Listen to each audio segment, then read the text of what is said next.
हाय दोस्तों, आज हम सर्वोच्च न्यायालय पढ़ने जा रहे हैं। तो आइए चलो स्टार्ट करते हैं।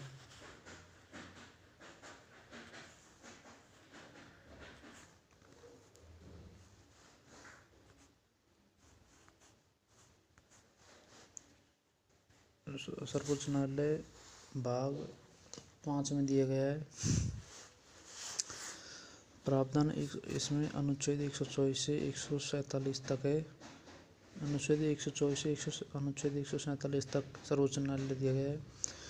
भारत में एकीकृत न्याय व्यवस्था है। भारत में एकीकृत न्याय व्यवस्था है और सर्वप्रथम 1773 में रेगुलेटिंग एक्ट आया था। सर्वप्रथम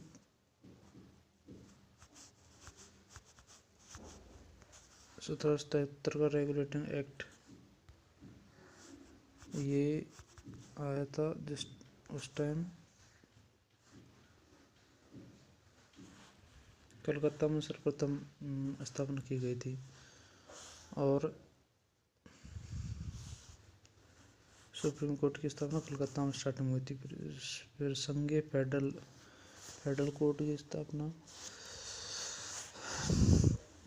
पहले फेडरल कोर्ट चलता था। फिर 26 जनवरी 1950 को इसे हटा दिया गया और 1935 के भारत शासन अधिनियम प्रावधान था जो उसको हटा दिया गया। अनुच्छेद 124 में बताया गया है कि भारत का एक संविधान सर्वोच्च न्यायालय होगा।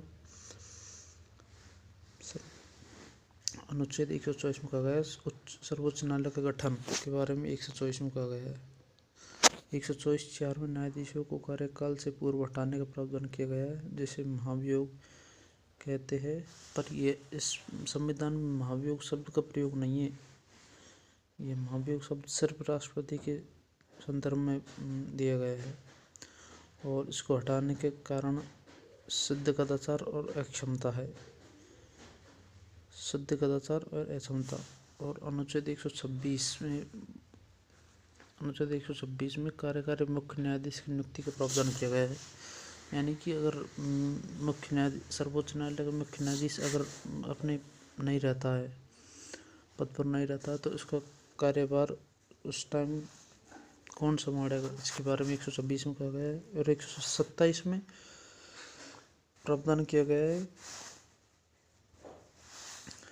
कि तदर्थ न्यायाधीशों की नियुक्ति का प्रावधान 127 में किया गया है और 130 में मुख्यालय नई दिल्ली में होगा, यह बताया गया है। अब कार्य और शक्ति के बारे में बता दें। अनुच्छेद 129 में अभिलेख रिकॉर्ड न्यायालय अवमानना का दंड देने का शक्ति। अनुच्छेद 129 में अभिलेख रिकॉर्ड न्यायालय अवमानना का दंड देने की शक्ति है।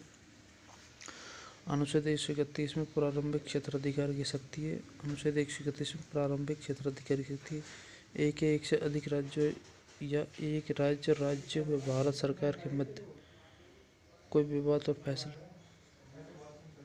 ऐसी करेगी। अनुच्छेद 132 में कहा गया है कि एक अपीलीय क्षेत्राधिकार। अनुच्छेद 133 में दीवानी न्यायालयों में अपील का अधिकार दिया गया है। अनुच्छेद 134 में फौजदारी न्यायालयों के बारे में अपील का अधिकार दिया गया है। 135 में सैन्य अपील का अधिकार है। अनुच्छेद 136 में विशेष अपील का अधिकार। 137 में न्यायिक पुनरावलोकन की शक्ति। अनुच्छेद 137 में न्यायिक पुनरावलोकन शक्ति के बारे में।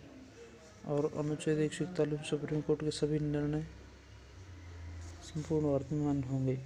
और अनुच्छेद 143 में राष्ट्रपति का सुप्रीम कोर्ट से परामर्श लेने का अधिकार।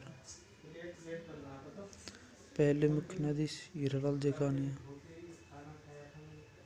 सर्वाधिक कार्यकारी बीवी चंद्रचूड़ 7 वर्ष। पहली महिला न्यायाधीश फातिमा बीवी और पहले मुख्य न्यायाधीश हीरालाल जेकानिया।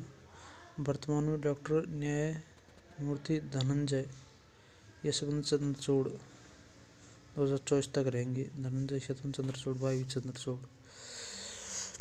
अनुच्छेद 125 भारत के वेतन भत्ते भारत की संसद निधि पर आधारित है। 125 में भारत के वेतन भत्ते भारत की संसद निधि पर आधारित होंगे। ये प्रावधान किया